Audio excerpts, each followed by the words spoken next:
কবি নীরেন্দ্রনাথ চক্রবর্তীর জন্মশতবর্ষে আমাদের যে কোর্সটি চলছে, আবৃত্তি সৌরভ 4 মাসের কোর্স, বেশ কয়েকটি কবিতার ছন্দ বিশ্লেষণ করে আবৃত্তি নির্মাণের চর্চা হলো।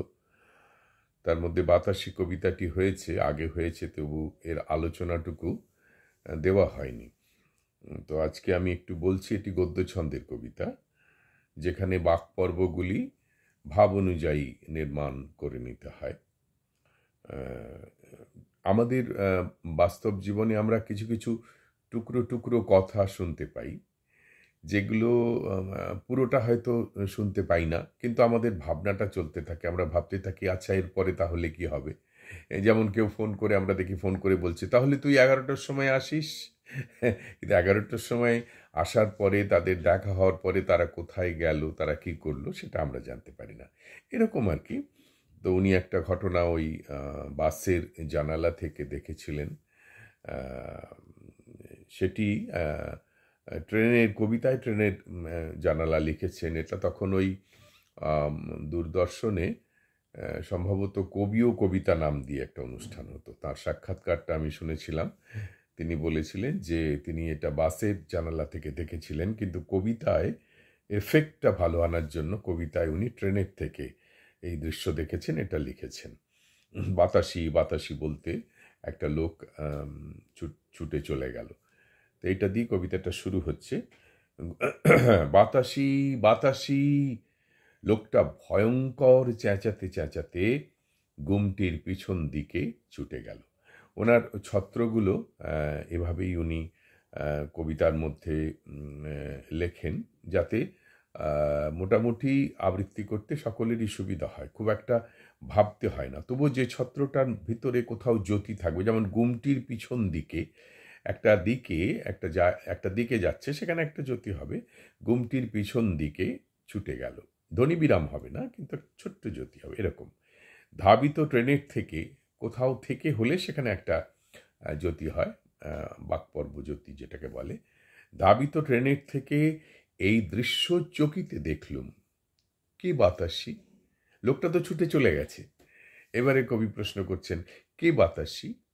জোয়ান লোকটা অত ভয়ঙ্কর ভাবে তাকে ডাকে কেন? কেন হাওয়ার ভিতরে বাবরি চুল উড়িয়ে পাগলের মতো বাতাসি বাতাসি বলে ছুটে যায়? এটা প্রথম স্তবক। এরপরেরটা হচ্ছে, এবারে বলছেন বক্তব্যটা, টুকরো টুকরো কথাগুলি ইদানিং যেন বড় বেশি গোয়ার মাছির মতো জ্বালাচ্ছে। টুকরো টুকরো কথাগুলি, এটার পরে একটা ছোট্ট জ্যোতি, কিন্তু ধ্বনি বিরাম নয়।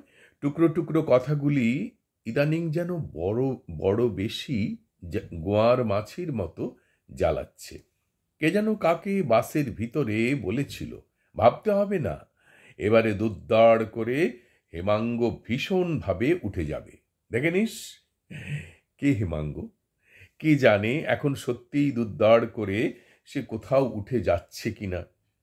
কিংবা সেই ছেলেটা যে ট্রাম স্টপে দাঁড়িয়ে পাশের মেয়েটিকে অদ্ভুত কঠিন স্বরে বলেছিল, চুপ করো, না হলে আমি সেই রকম শাস্তি দেব আবার।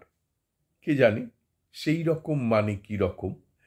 আমি ভেবে যাচ্ছি, ক্রমাগত ভেবে যাচ্ছি, তবু গল্পের সবটা নাগাল পাচ্ছি না। গল্পের সবটা যেন নাগালে পাচ্ছি না। গল্পের সবটা আমি নাগালে পাবো না, শুধু শুনে যাব। শুধু এখানে ওখানে, জনারণ্যে, বাসের ভিতরে, হাটে মাঠে অথবা ফুটপাথে, কিংবা ট্রেনের জানলায় টুকরো টুকরো কথা শুনব, শুধু শুনে যাব। আর হঠাৎ কখনো কোনো ভুতুড়ে দুপুরে কানে বাজবে, বাতাসি বাতাসি। শেষকালে এটা মাইক্রোফোনের থেকে একটু দূরে চলে যেতে হবে ওই টানটা দেওয়ার জন্য, কারণ লোকটাও ওই রকম ছুটেই যখন চলে যাচ্ছে, উনি বাসের থেকে দেখেছেন, কবিতায় সেটা ট্রেনের মধ্যে, তাহলে লোকটা অনেক দূরে চলে যাচ্ছে, এবং ওই বাতাসি শব্দটাও তার যে আওয়াজটা পাওয়া যাচ্ছে সেটা ক্ষীণ থেকে ক্ষীণতর হচ্ছে। তো ওই রকমভাবে শেষ করতে হবে। কেমন? তাহলে কবিতাটা একবার আমরা পুরোটা যদি আবৃত্তি করি, শুরুর থেকে। বাতাসি, নীরেন্দ্রনাথ চক্রবর্তী। কোন স্কেলে ধরব? বাতাসি একটা কেউ কাউকে যখন ডাকে তখন গলার স্কেলটা নিশ্চয়ই লিপটাংয়ের 1-2-তে তো হবেই না, 3-এ আমরা দেখে নিই। বাতাসি, বাতাসি। আমার স্বাভাবিক কণ্ঠস্বর কোনটা?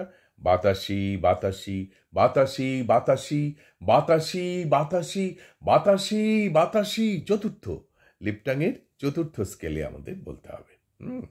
বাতাসি, বাতাসি। লোকটা ভয়ঙ্কর চেঁচাতে চেঁচাতে গুমটির পিছন দিকে ছুটে গেল। ধাবিত ট্রেনের থেকে এই দৃশ্য চকিতে দেখলুম। কে বাতাসি? জোয়ান লোকটা অত ভয়ঙ্কর ভাবে তাকে ডাকে কেন? কেন হাওয়ার ভিতরে বাবরি চুল উড়িয়ে পাগলের মতো বাতাসি, বাতাসি বলে ছুটে যায়? টুকরো টুকরো কথাগুলি ইদানিং বড় বেশি গোয়ার মাছির মতো জ্বালাচ্ছে।